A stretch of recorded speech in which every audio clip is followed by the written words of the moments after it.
different choices on social media as to who'll be the hero here in overtime. Let's find out who's got the game on their stick. A sink-or-swim moment lies ahead for both sides. Overtime continues. And puts it anywhere but the way he wanted it to go. McKinnon's gaining momentum. Montreal's got possession of the puck.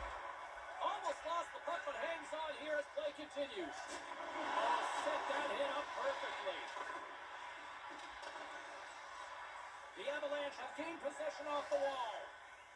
Here we go, puck's in deep.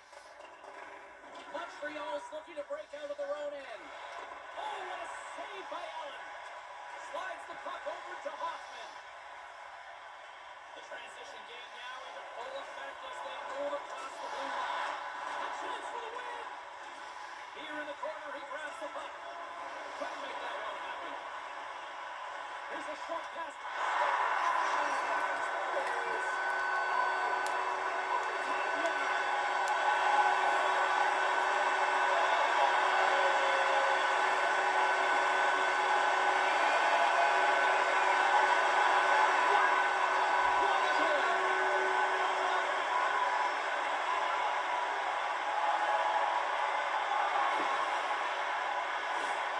He does this all the time. I'm not even surprised anymore.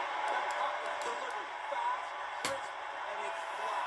Easy pass to handle. I love how this tradition has built over the last decade or so here, Razor. The fans love it too. It's really kind of a cool thing. I thought when it started it wouldn't last. Now I see why it does. It's a great connection for the players and their fans. Well, it's the part you always kind of hate the most. Saying goodbye. Because it's hard to say goodbye. So for Ray, Carlin, I'm James. So long, everybody.